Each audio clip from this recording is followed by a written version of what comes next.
want you to imagine just how powerful the human mind is. Just take a moment to imagine how powerful your human mind is. We very rarely think about how powerful our mind can be. Just think for a moment what the mind is capable of. Think of all the inventions and innovations we all take for granted. The phone, aeroplane, driving, washing machine, fridge, all these things that we sort of take for granted have come from the structure of the room you're in. It's all come from the mind. So think about how powerful the mind and how efficient the human mind is. You can walk. How did you learn to walk and speak? Drive. How did you learn? And it's incredible how you store the information. You can do it over and over again. So you think of how powerful the amazing mind is. Now, for simplicity, the mind speeds up the way we process things. For example, if you're in one of those arcade centres and you're playing a game and you put £1 in and it got stuck, it didn't work, you'd know not to put £1 in again, because you'd know, you'd make the association, which is a good thing. On the other point, for example, you get dressed, you make breakfast, you go to work, you do all these things automatically without thinking about it. It's a positive thing. We generalise, but what we also do sometimes, we don't get the job and we feel really negative and we think we're never going to get a job again. So we generalise. Or a relationship fails in the eyes of the world, the way we see, or class relationship failure, I'm never going to meet anyone again to be happy again. So all these things happen in life as we know it. Now, when you think about it, and the way the mind processes things in that way, it's a paradox, isn't it? On one hand, it's so powerful, on the other hand, a moment turbulence in the plane, and we have a fear or a phobia, we catastrophize. It's the same as when we travel, we catastrophize, don't we? So, tonight we're going to go into detail how we can overcome and restructure our mind with cognitive distortion. Now, just to recap, we did our first 2 seminars. The first seminar we covered a number of distortions, which we'll sort of touch on shortly, and then we covered how to identify and start disputing them. Now, cognitive distortion, it was first, Aaron Beck was first had the thought that we distort, or first had in cognitive therapy, he classified distortion and he proposed a theory around distortions. David Burns, who was one of his students, popularised it and gave them labels. We covered the labels, or at least some of them, in the first seminar. If you get a chance to revisit the first seminar, do revisit it. We talked about all or nothing thinking, overgeneralisation, mental filter, disqualifying the positive, jumping to conclusion, magnification, emotional reasoning, should statements, labelling, and personalisation. We covered that. We won't cover it this evening because of time. We don't have a lot of time to cover everything we'd like to cover. I'm going to sort of crack on. But that's not so you can still watch this evening and get a lot out of it without watching the first 2 sessions, but you would get a lot of value out of this seminar if you watch the first 2. Now, what we also talked about is the goal of replacing these irrational thoughts. These thoughts create a degree of stress, and these thoughts have an impact on the emotional well-being. The power of emotions, think about it. If you're embarrassed, what do? You blush. If you're stressed, you can have highs or rash. If you're nervous, your heart rate goes up, your breathing goes up. So these thoughts are quite powerful, aren't they? And the emotions are quite linked to these thoughts. They'll be quite powerful in their own way.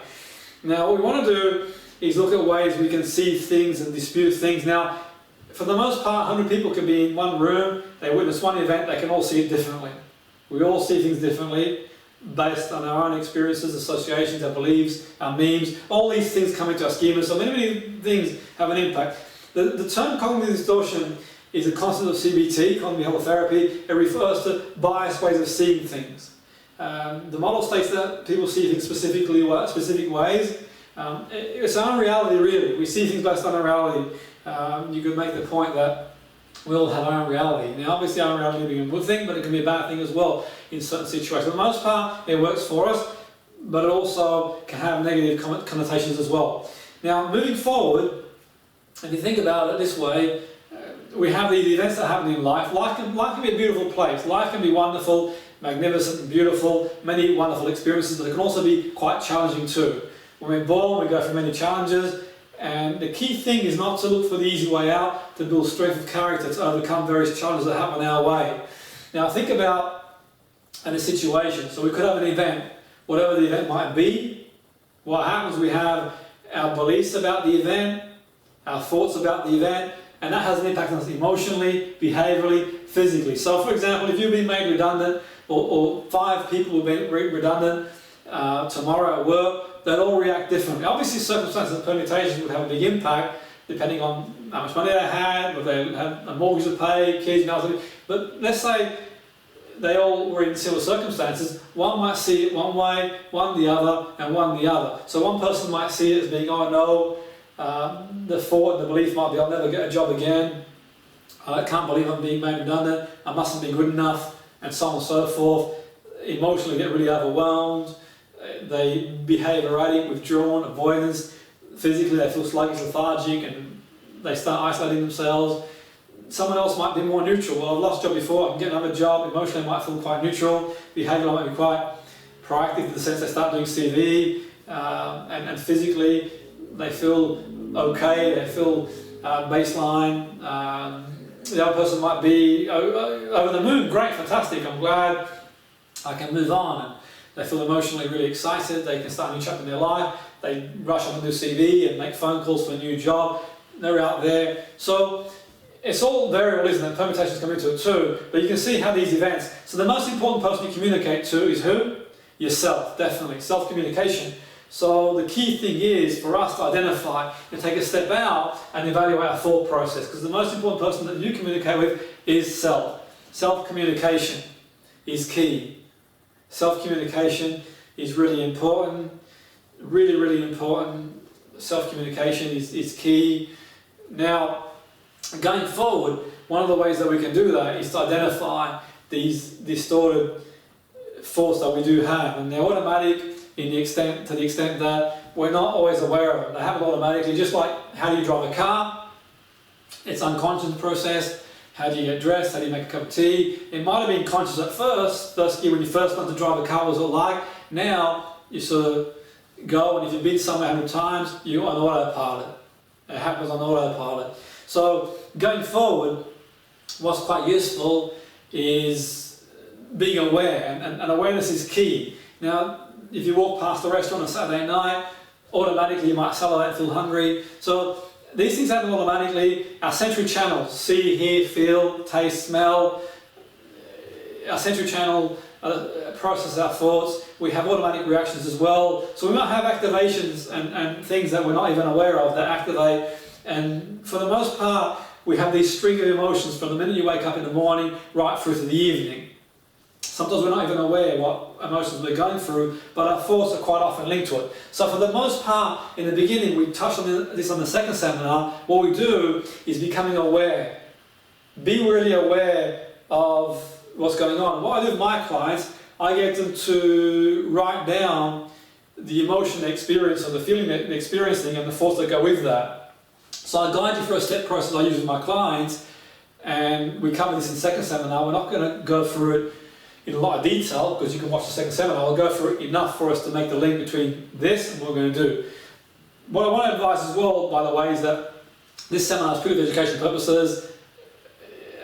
If you're going through anything yourself, I would always recommend you seek advice from a clinical supervisor. Each case is based on case formulation. It's a great educational process we've got this evening, so you might be a teacher, you might be a coach, a therapist, you're looking to learn, reinforced learning. It's going to be an invaluable insight for you. And you might take a few things away from yourself, but certainly not a treatment plan. A treatment plan is based on case formulation, and you go through the proper channels to achieve that.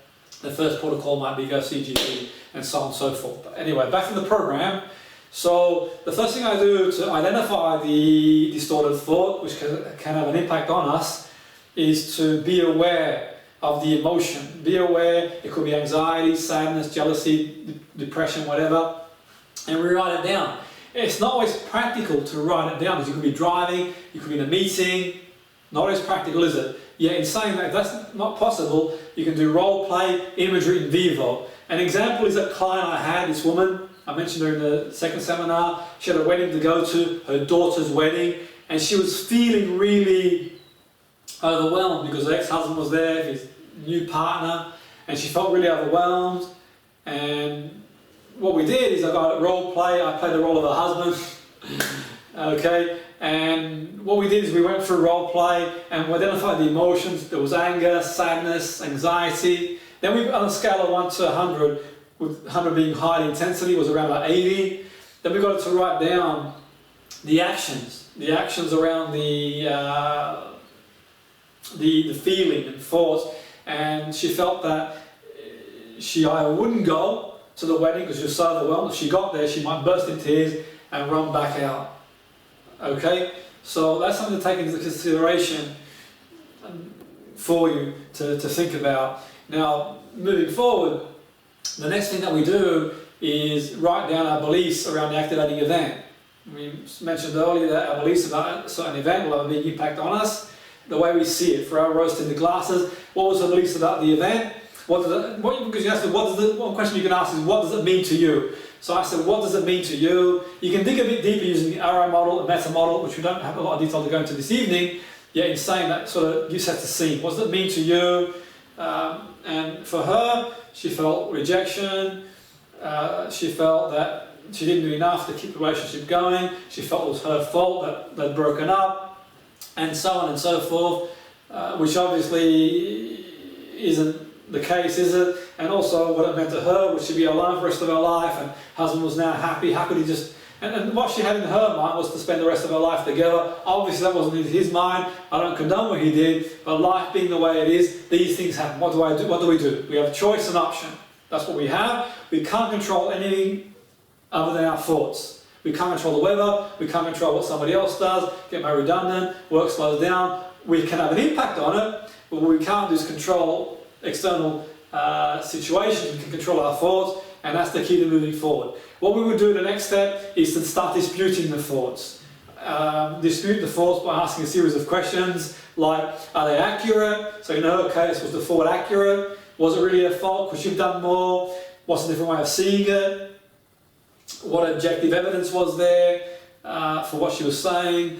Now you can get a pen and paper and you can do the exercise for yourself to get a feel for the process. Was she underestimating her ability to cope with it? What's the worst that can happen? The best that can happen? The risky thing that can happen? What actions can you take to influence the outcome? So these are the questions you can ask the person you're working with, just to sort of start disputing the actual thought process and start building leverage to break it down. Example, once I was working with a girl who I used to deliver some CBT training for staff that worked in care home. This girl did the first session with me as a co-trainer, and she got 19 out of 20 good feedback out of the class. One person was negative for one reason or the other. Her mental filter, which is one of the layers we talked about earlier, was, I can't believe it, I'm not, she was really stewing on that negative feedback. The following week we did some more training, we're going to do some more training, she was stewing over it. So I asked her these questions: are your thoughts accurate? What evidence is there? And so on and so forth. And also got her to do another process was called the survey method. Go see a group of public speakers and see what their thoughts are about public speaking for the very first time. We've got to start somewhere. And by seeing it differently and focusing on the 95% that were really, really good, her whole outlook changed. And her thought changed, her emotion changed, and she had then the freedom to go out and express herself. And we're all improvement now, we all process improvement. Then what we do is re-rate the original scale. Say 0 to 100, the woman had 80. Can we re-rate that? For her, it went down. Obviously, only up until you do the exercise, the reality kicks in, we'll know for sure where we are, but at least we can get an idea where we are. Certainly the girl who did the presentation with me, that went down significantly to the point where she felt more freedom. So this is one way to quantify where we are in the mind psychologically. And then the last part of the process is to write them a plan to be able to move forward. You work with me, I'm very big on psych education. It's really important for me to give the clients the tools, techniques, education plan to go forward. For me, I put the question to you: if you eat one nutrition meal, will you be healthy forever? Probably not. You've got to keep eating well. If you do one training session, you're going to be fit forever. Possibly not. You've got to keep training. The same as with mental skills. But people have an idea that, okay, they do one session and so on and so forth.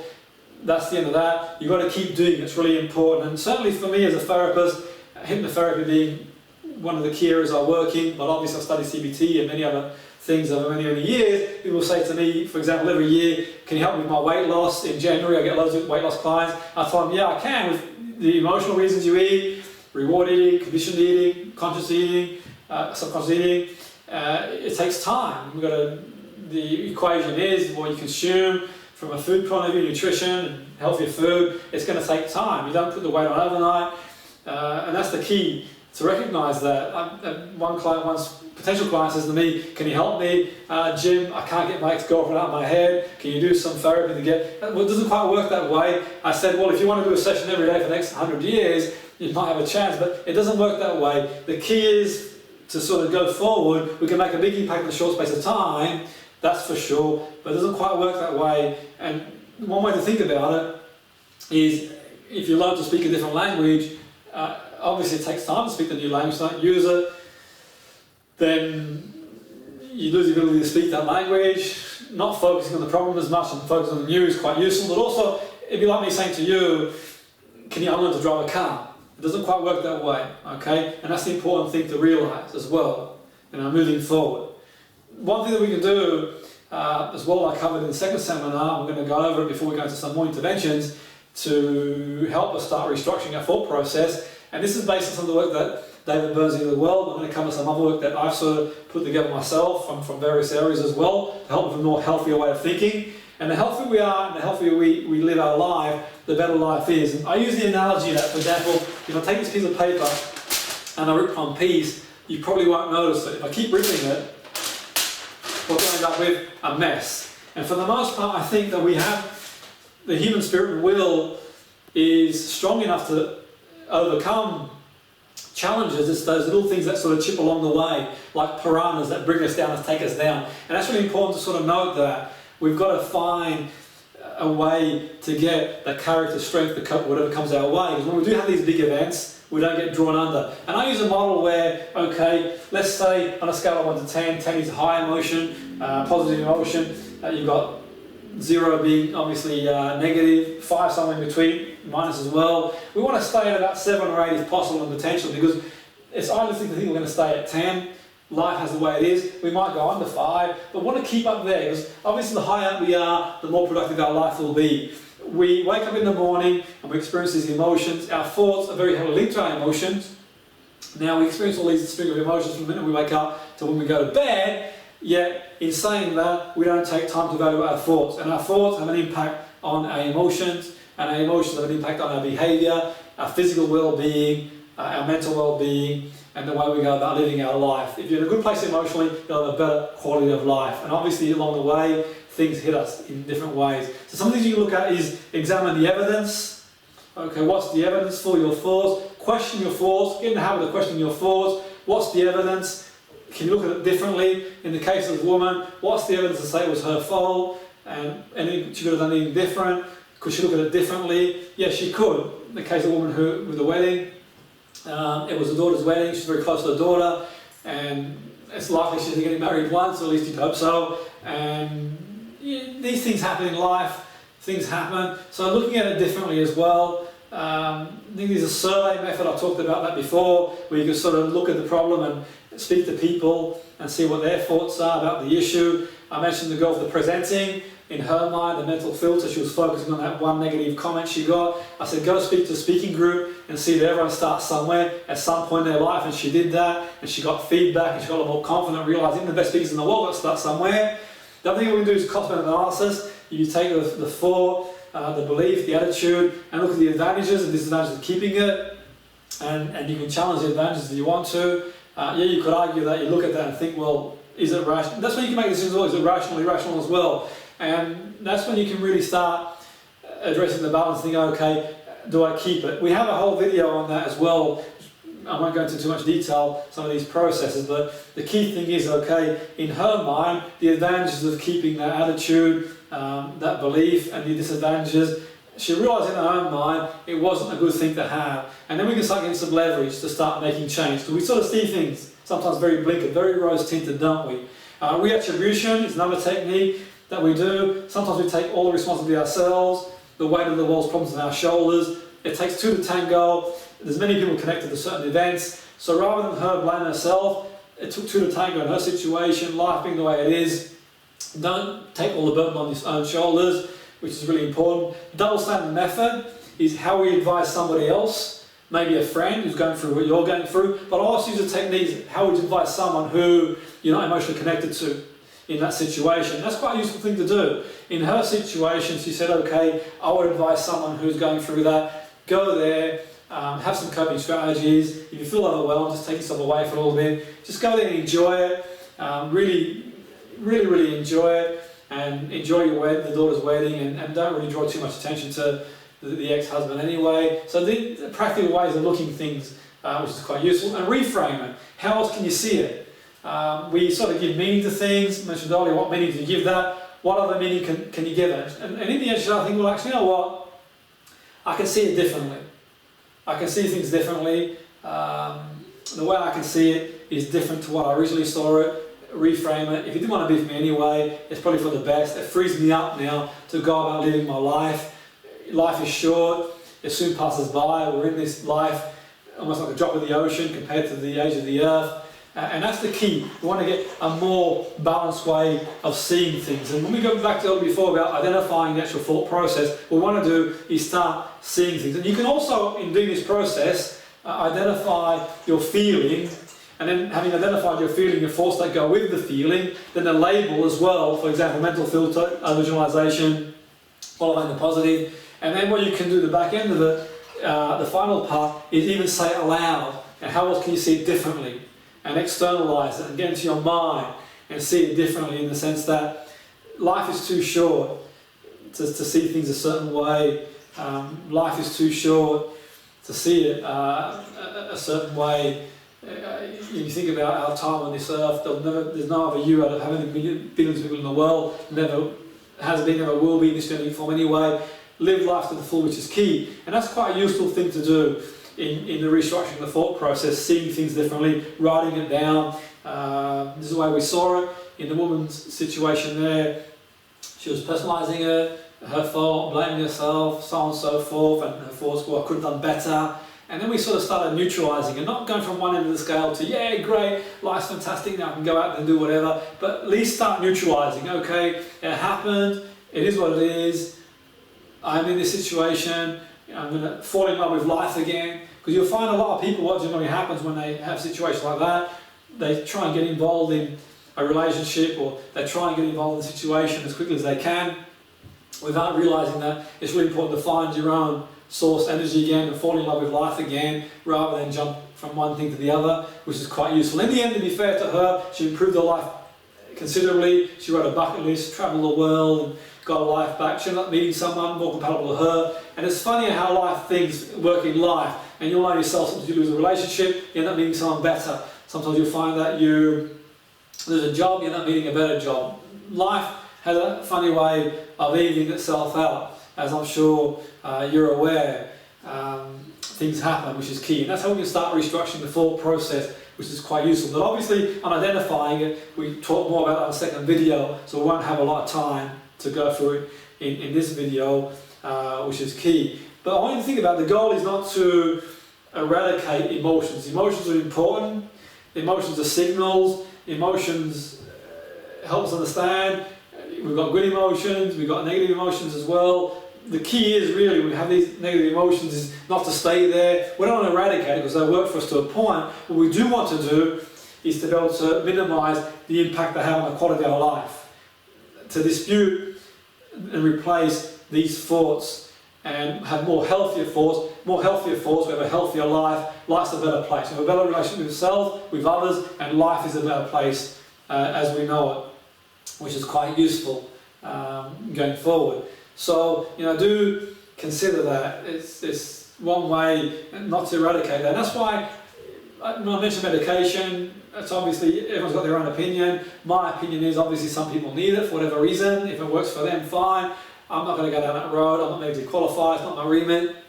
But what I would say, I'd like to see people also, where possible, have other mechanisms in place, like exercise, walking, breathing exercises, They could do cognitive restructuring, they can do a lot of psychological strategies, meditation, mindfulness. They can do a lot of other stuff as well, because medication is not necessarily a cure.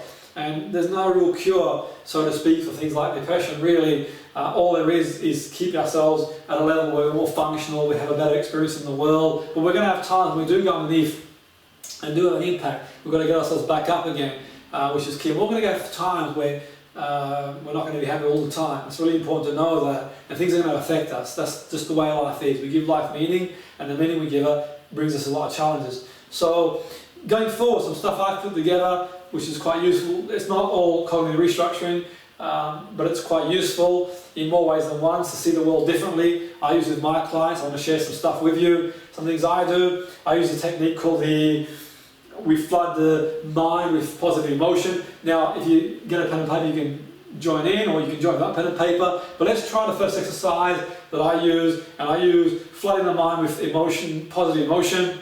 So I want you to think of a time you were grateful, and think of all the things you'd be grateful for. Think of being alive as a good place to start. The senses you have, you can see, walk, speak, and the things you can do, the family you've got. Just really flood the mind and bring all this gratefulness into your heart and let it spread from every cell and in your body. Really absorb all these feelings of being grateful. And that's one technique you can use with yourself and your clients. Really, really flood the body. Now give it a go. Really flood the body with all the things, all these positive emotions. So flood it with gratefulness, flood it with love. Really pour love into your heart, knowing that giving love is getting love. Pour it into your heart and let it flood through all your body. The emotion of love. Really flood the mind, the emotion of love. Really, really flood it with love. Really flood it with happiness. Think of a time you were happy. And this can be quite challenging for some people who are going through very challenging situations, but we can all have a goal, and you can certainly have a goal at this process. It's not appropriate for everybody, but for some people. And if you go through any negative thoughts when you're in this process, just let them dissipate. Just let them go. When you're really focusing on being grateful and love and happiness and these positive emotions, if you do have any overwhelming thoughts, just let them go and just really breathe in and really fill your heart up with these positive emotions. Let them spread through all over your body. And that's a really good, useful technique to use. And you can use that. The next process you can use is what we call reframe. We sort of touched on that before. And you can take something good out of something bad. Every bad situation, something good can always come out of it, which is quite useful, whatever it might be. And that might sound patronising, all the world could be falling around you, but like all things in life, if we can take something good out of something bad, we start restructuring and seeing the situation completely different. So that's quite a useful technique to do. And you can have a go, take some adversity in your life and see if you can see it differently. How else can you see that adversity? So in the case of that woman, she started seeing it differently. If you didn't want to be there anyway, it's an opportunity. She was young enough to get her life back and live a fuller life. And maybe in the end, the way she's sort of seeing it, you know what, it could be doing her a favour to the extent that, you know what, I know that might sound ridiculous, yet in saying that if you didn't want to be there, so be it. You know, and it really got to start thinking outside the box, because we live in this world, we live in this world of illusion. We give life meaning with this illusion. You know, when we get married, when we have children, we have a car, we buy this. And don't get me wrong, I'm not against all that. You know, great, it's, you know, the cycle of life. What I would say is be in the moment, experience being in the now. There's no reason why 5 years will be better than now, or when you've got that car, you'll be better than now. And I'm not against materialism and all that sort of stuff, really. You know, all I'm saying is that everything that we want because we're going to feel better for that. We can experience the emotion now. So if you want a new car, just like whenever you bought the car you got now, at some point it might have been new and it was great, but then it wears off, and all things that we do. So what I would say, whatever you want, just have a feeling emotionally for what it's going to feel like having it. And that's a good way to send a vibration into the universe and draw into your life, which is quite useful. So I say to you what you can do, what I do to some of my clients, they write down what they want. So what they want to feel. So how do you want to feel? Write it down. Do you want to feel happy? Do you want to feel love? Do you want to feel excitement? You can feel that now. You can flood the body now and you can write that down. You can feel that. And it might not stay forever, but no emotion lasts forever. But at least you can just jolt the nervous system and start feeling better. Okay, so you can flood the body, or if you've got goals, what's going to feel like when you've got the goal? What will you see, hear and feel when you've got it? Perspective is really important too. Sometimes we lose our sight in things, we sort of our perspective, we've got to see things what they are. And I'm very philosophical with my clients. I talk a lot about philosophy and how we can get caught up in this irreality, what's reality anyway. And I say to my clients, you know what, in the end, philosophically, what's it all about anyway? We don't know. Life's a marathon, or however you want to look at it, things happen in life, we just don't know. You're not in this world to compare yourself to anybody else, you're running your own race. And that's really important. You're not in competition with anybody else, you are where you are, someone might be somewhere else, someone else might be somewhere else. You are where you are and you're doing the best with what you've got. And that's really important to know. You just keep doing the best with what you've got and keep going forward. And who knows in the end? You know, we may never know, we might know what it really is all about, but the most important thing is to get up in the morning with a spring in your step and to feel good and improve the quality of your life. That's the key. And that's why setting outcomes is quite useful. And when I talk about being in the now, people will say, well, Jim, is being in the now not, I'm a very big on goal setting. Yeah, I'm big on goal setting too, but the best way to affect that goal is be in the now. We spend a lot of time in the past as human beings, our autobiography, we spend a lot of time in the future, hypothesizing on things that aren't going to happen anyway, and if they do, they're going to happen anyway. So being in the now is quite useful, really loving the moment, but setting outcomes too, even small baby steps like getting up and doing things like reading a book, going for a walk, speaking to a friend, just scheduling activities quite useful as well. I do it with my clients. The other thing I do too is visualization. We're very good at creating negative movies in our mind, like the case in that woman. She visualized her husband there, her new partner there. I get to visualize a more positive outcome, herself standing upright, shoulders back, feeling better, being proud of herself. You know, you wouldn't go home after work and switch on TV and watch a bad film over and over again. You got that sky, you got choice. You get in the car, you wouldn't put music in the car and put on full blast if you didn't like it, you'd change. And the same applies to life in general. You know, we can control our own mind. And what you can do is just imagine pushing away that negativity. So imagine a negative image and push the image away and turn the sounds down. So if you take an image, a negative image in your mind, like the woman I mentioned who was going to that wedding, I got to imagine the image of her husband shrinking smaller and smaller.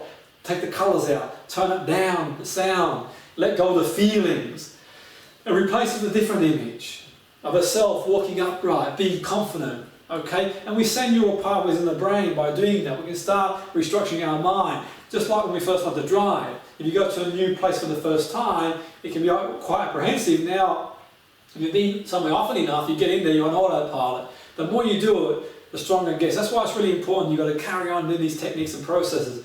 It's about what you put in is what you get out, which is quite useful. The more you put into it, the more you get out.